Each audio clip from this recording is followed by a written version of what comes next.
Bonjour, nous sommes rendus déjà vendredi 29 janvier.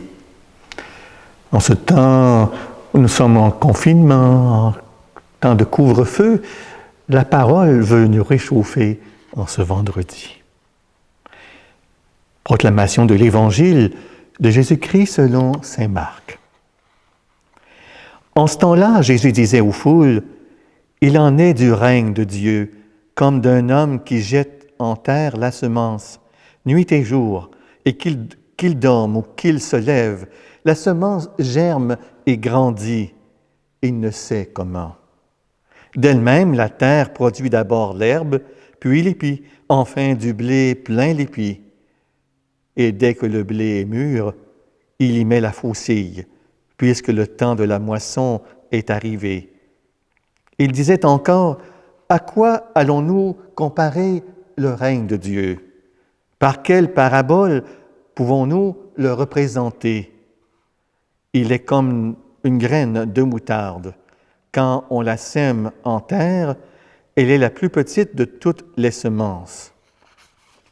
Quand on l'a semée, elle grandit et dépasse toutes les plantes potagères, et elle étend de longues branches, si bien que les oiseaux du ciel peuvent faire leur nid à son ombre. » Par de nombreuses paraboles semblables, Jésus leur annonçait la parole, dans la mesure où ils étaient capables de l'entendre.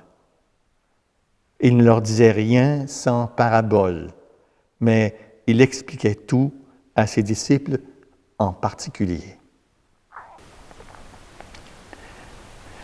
Dans l'Évangile, Jésus leur annonçait la parole. L'expression peut surprendre. Lorsque nous annonçons un message, nous communiquons à nos interlocuteurs avec un discours composé d'un certain nombre de paroles. Ici, par contre, l'objet de la communication est constitué d'une seule parole. Pourtant, notre Seigneur est obligé de raconter de nombreuses paraboles pour transmettre l'information contenue dans cette unique parole. La parabole veut donc nous mettre en route, en chemin, vers une destination qui nous apparaît inconnue, qui est précisément cette fameuse parole que Jésus annonce et qu'il désigne également comme étant le règne de Dieu. Mais quelle peut bien être cette parole ineffable qui demeure cachée en arrière-fond de la réalité quotidienne? Les paraboles nous parlent toujours du monde qui nous entoure. C'est bien concret, cherchez-le pas ailleurs, hein? Si ce n'est que c'est la parole créatrice du Dieu vivant qui maintient toutes choses dans la vie, le mouvement de l'être.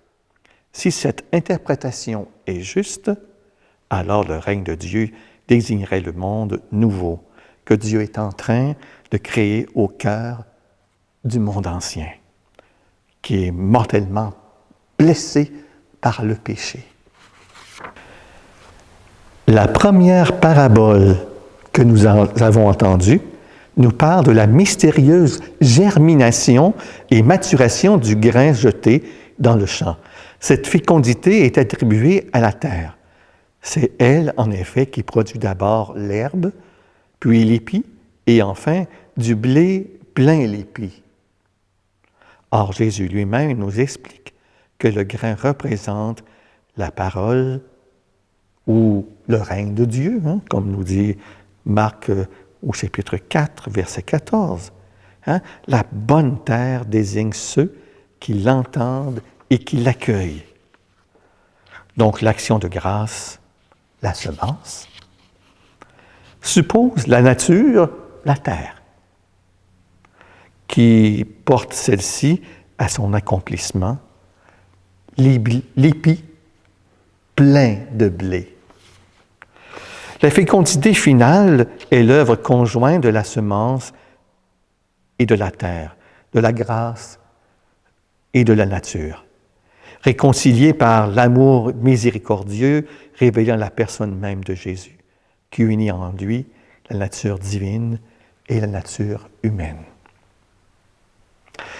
La seconde parabole souligne la démesure de l'action divine dans cette collaboration entre la nature et la grâce. La parole de Dieu nous est proposée dans la discrétion des récits paraboliques, qui n'imposent pas une interprétation unique, qui ouvrent à plusieurs choses. Ce qu'on pouvait comprendre aux contemporains de Jésus dans l'Évangile et aujourd'hui, c'est là qu'on voit que la parabole ouvre à plus grand. Elle est presque inépuisable. Elle est une grande source. Et prions.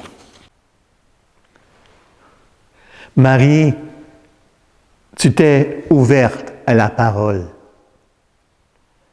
Tu l'as accueillie dans la foi avant de la concevoir dans ta chair. Donne-nous de répondre comme toi. Voici la servante du Seigneur, que tout se fasse pour moi selon ta parole, afin que nos vies, fécondées par la grâce, portent le fruit que Dieu en attend. Nous serons alors les artisans du royaume dont le Seigneur veut avoir besoin pour manifester et tendre sa bienveillante seigneurie sur tout l'univers. Je te salue Marie, pleine de grâce. Le Seigneur est avec toi.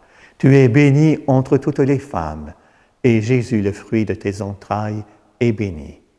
Sainte Marie, Mère de Dieu, prie pour nous pécheurs, maintenant et à l'heure de notre mort.